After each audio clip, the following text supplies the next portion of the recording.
So Ronald Colman month is coming almost to an end. This was the penultimate week of Ronald Colman month.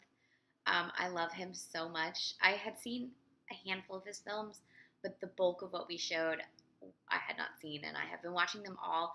And unfortunately, one of the three films that I had not seen that we showed this week was not available to stream on the Watch TCM app, so I missed it, and I'm sad. But the other two, one was delightful and one of my favorite things I've seen all year, and the other one was interesting. So the first one was 1940's Lucky Partners, which co-stars Ginger Rogers. So this was a two-day Ginger Roger Day, two-movie Ginger Roger Day, and also Jack Carson. I don't get Jack Carson. I've never enjoyed him in anything. He's one of those guys that I'm like, but why? So Jack Carson. So Ronald Colman is an artist in Greenwich Village, and he sees Ginger Rogers, a attractive woman, walking down the street, and he just, instead of catcalling, he's just like, "Good luck," as she passes, and she's like, "What?" And he's like, "I don't know, I just said good luck," and she's like, "Why?" And he's like, "I felt like it." And then she goes to deliver books, and the place where she's delivering books, the woman is about to leave her husband because her mother wants her to, and gives her a $300 dress and jacket. And Ginger's like, maybe I am lucky today. So she decides to find Coleman's character and convince him to go halvesies on a sweepstakes ticket, basically a lottery ticket. And but then he has some weird, like, this is what we're gonna do if we win the money thing. So she's like, I think we need to talk to my fiance. And he's like, oh shit, she has a fiance. That's Jack Carson. So you kind of know where the film's gonna go when it's Jack Carson versus Ronald Colman, you know. Shenanigans ensue and having to do with the sweepstakes and the money they get, and eventually you end up in this like ridiculous yet amazing courtroom scene. It's like at least a fourth of the movie is this courtroom scene with this judge, and what is this judge actor? He was so good. Harry Davenport is the judge, and he is so good. And like Ginger Rogers represents herself, and Ronald Colman's character represents himself. And at one point, Ronald Colman's character like interrogates himself, and it is the funniest thing I've ever seen. Or it was really funny when I was watching it. And he and Ginger, I felt, had great chemistry, both comic and, like, of course they're going to fall in love. Spring Byington's in it as, like, her flighty aunt who owns a bookstore. Also fantastic. I don't know if I love this movie so much because I love Ronald Colman or if it was a really great movie. I'm not sure anymore. I just really loved it, and I loved both of them in it, and I just loved everything about this film.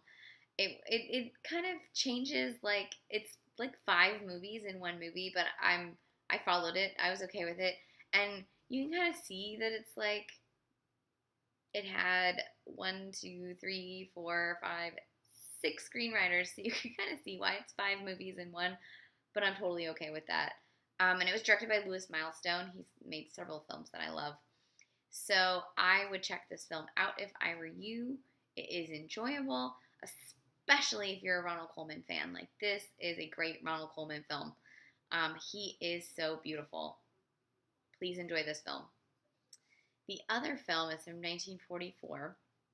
It is in Technicolor, so you get Ronald Colman in Technicolor, but you also get him in brownface, so that's not good.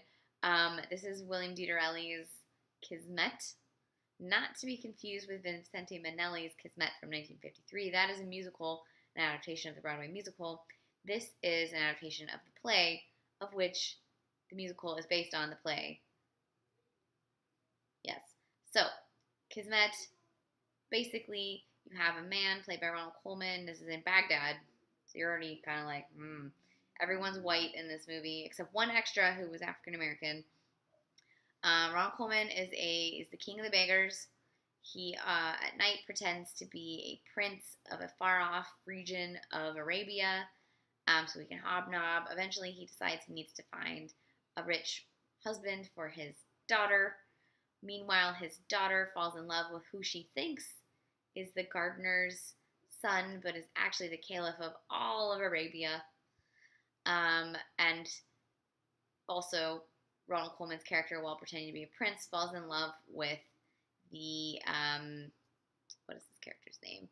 The head harem queen of the Grand Vizier's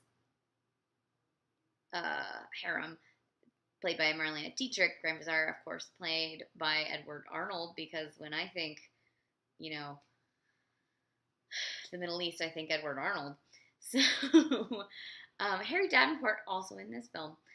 So, there's a lot of things going on, a lot of deceptions. It's a mess of a film. Everyone is in brown face except Marlene Dietrich, because she's supposed to be from somewhere in the Mediterranean where they were slightly whiter, but they still wouldn't have been super blonde like Marlena. Macedonia, I think, is where she's supposed to be from, so she does not look Macedonian.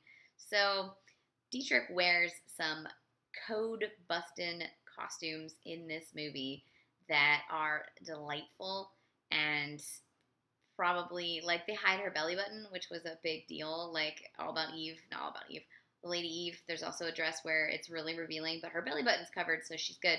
This one, there's one gold dress that she wears that she was clearly clearly an influence on Madonna's Blonde Ambition tour. It was fantastic. What else? Crazy costumes, crazy hair on Marlena.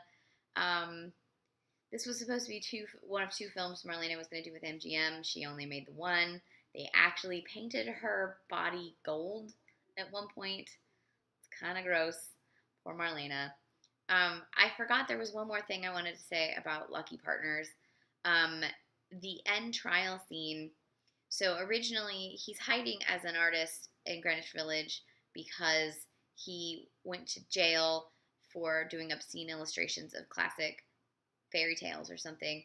And then later, it's oops, this is actually art. And so he was released, and he's kind of upset by it. And I felt like that ending of that movie was sort of a condemnation of the production code and its condemnation of, and the production code's censorship of art and confusing art with pornography.